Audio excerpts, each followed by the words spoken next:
Hey sprinters, did you know the definition of insanity is doing the same thing over and over again, expecting a different result? It's today, here to brighten, enlighten, and ignite your day. We are on week 2, the power of integration, and day 11 already on the subconscious. And that's the good analogy of thinking of insanity with the subconscious mind and the conscious mind. So when we're trying to integrate everything that we're learning, we really need to understand the difference between the two. And probably like me, you've heard this concept of the conscious mind and subconscious mind over and over again. But if it really sinks in is when we can really take action and do something different so we don't keep that insanity cycle repeating. I am super excited to teach about this today, and it comes from my friend Nick Tasler's book, Domino, The Simplest Way to Inspire Change. And he has said this in a way and taught it, or maybe I was just at that moment when reading it to understand it in a deeper way. So I want to share this with you, and I'm actually going to read things because he's a great writer and he explains it well. So first of all, I want to explain a story, and then I'll share with you behind the scenes of what he does to explain the story using our conscious and subconscious mind. And then the third thing is to bring it all together again in a review and how it reacts to your 1, 2, 3. Okay? Is that cool? Here we go. In January of that year, the Fremont Independent School District had been sentenced to death by the Texas Education Association. After years of financial trouble, dismal academic performance, and laughable student attendance at school, the state's governing body informed Fremont Independent School District that they had 6 months to wrap up affairs before shutting down the town's entire school system, from kindergarten through 12th grade. The same school system that had educated the current student body's parents years earlier and their parents before that. They were now just weeks away from boarding up the only education institute that that town has ever known. But the town resolved to fight. That meant someone needed to turn things around fast. And not just some things. There was an overwhelming budget deficit. The rowdy students, the failing teachers, the dilapidated facilities. I've been in hundreds of classrooms, the school district's new superintendent said. This was the worst I had seen in my career. The kids were not in control, the language was filthy, the teachers were not prepared. In response to this crisis, Singleton and the other administrators began making sweeping changes. They closed down the middle school building and moved all the students to the high school building. They laid off 8 employees. They sealed off the mold-infested science labs at the high school. They continued plodding along without a music teacher or art teacher at elementary school. They started requiring students to wear uniforms. They gave teachers extra time for training and planning. They revamped the curriculum to align with increasingly rigorous state standards. Yet, it still wasn't enough. In spite of the downsizing and the facility shuffling and the cultural issues, the hearts and minds and behaviors at the root of Piedmont's problems were still not changing. Insanity. So the only thing that they had really changed was that now everybody, students and teachers alike, were forced to somehow deliver more results with fewer resources and less space. Of course, does that sound familiar? Morale at the school district and the Piedmont community hit an all-time low. What Singleton did next floored the townspeople and made national headlines. He suspended football. To be clear, Singleton suspended almost all sports at Piedmont and not just football, but eliminating at high school football program in rural Texas is like eliminating high school football in rural Texas. I knew the minute I announced it that it would be like the world caved in on us, Singleton said. Many felt that it was a death blow to a community that had already been on life support. 2 teachers quit, 15 students transferred. The townspeople were outraged, and then, just when it seemed like things couldn't get worse, something unexpected happened. The people of Piedmont changed. That's the whole point, right? Now, let's take this a step further. How did this happen? Okay, Tesla goes on to explain the rationale behind it using the subconscious and conscious mind. And as he uses this analogy, I want you to really think through this, and we'll talk through it after. Here's why. Here's what happened. Our minds have highly sophisticated systems for making sense of all the things that we see and hear and touch and taste every moment of the day. The system works like an automatic assembly line with buckets of assumptions and expectations sitting on either side of a tiny conveyor belt, like the kind that you might see at a bottling plant or a car factory. The typical factory has two levels. The ground level is where the assembly line happens. The second floor is where the managers have their offices looking over the factory floor. Now, in your brain, the ground level of the factory is your subconscious.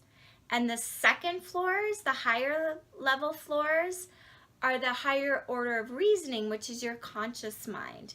Your brain processes tens of thousands of pieces of information every single day, and most of which you never pay any conscious attention to.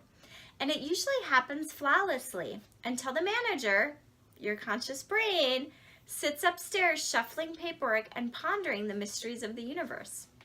For example, when you hear that an IT manager elected to do something perfectly normal and commonplace like enhance the security of a website, the sights and sounds of the moment are dumped into your brain's subconscious assembly line, where they move along until your inner child, because who else lives in your subconscious, finds that sense-making bucket labeled things techies do. Your inner child then drops that bundle of information in there without much notice and moves on to the next sensory input rolling down the line.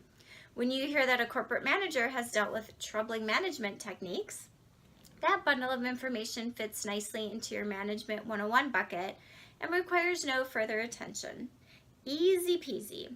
When teachers hear that the superintendent laid off somebody at a school's system and employees get unpleasant, well, it's totally not expected either. If your conscious brain notices this new information at all, it responds with a and then moves on to something else more interesting. This is how the brain processes 99% of information that it receives every single day. But what happens when your brain doesn't have a predefined bucket for some bundle of information that comes rolling down the assembly line? What happens one day when the computer guy says he declined and reduced the security website to make life easier? Or what happens when a Texas high school school cancels football? This information doesn't make sense. It doesn't fit into any bucket, which seriously interferes with your brain's sorting system. All of a sudden, your inner child hits the emergency stop button on the sense-making assembly line. Even though your inner child has been working overtime in your sweatshop of your amygdala for years and years, it's still a child. And like any child who doesn't know what to do, little Nikki stops everything and screams, "Mom!" from the basement steps. All of a sudden, the brain's implant manager has to stop whatever it's doing to run downstairs to see what the fuss is about. And all of a sudden, you pay attention. All right. Isn't that great? So let's debrief this a little bit. And to help us, I created this diagram here just to kind of walk through it a little bit else with you, what he talked about. Okay, so the first thing is he talked, the two levels, right, of the subconscious and the conscious mind. The subconscious mind is like the assembly line with the conveyor belt with buckets of information going through. Yep, sounds reasonable. I'm just going to go ahead and don't even really think about it, right? The conscious mind is the manager up here with the big windows and not wanting to be bothered until something totally unexpected happens. Otherwise, the subconscious mind keeps doing its thing. The conscious mind does its thing until there's that emergency stop button that will stop the whole system. And it's at that point that we finally get the attention that we need to do something different. And what's really important is, which one do you think runs us most of the time? It's our subconscious, the things that we don't even know that we do always. And in fact, I've heard statistics. Wayne Dyer had read something he said that this is ruling us 96% of the time, and this is 4%. And sometimes I've heard it maybe 6% or whatever, but it's, or 90-10, but it's a pretty big number. And yet, what's important is consciously we need to choose something different. And that's the idea of the sprint, is we need to change our behavior drastically sometimes to shake things up and to get out of that subconscious mind to consciously do something different. So your one and done, your choose what's best for me, is to reflect on this. I really just want you to ponder this.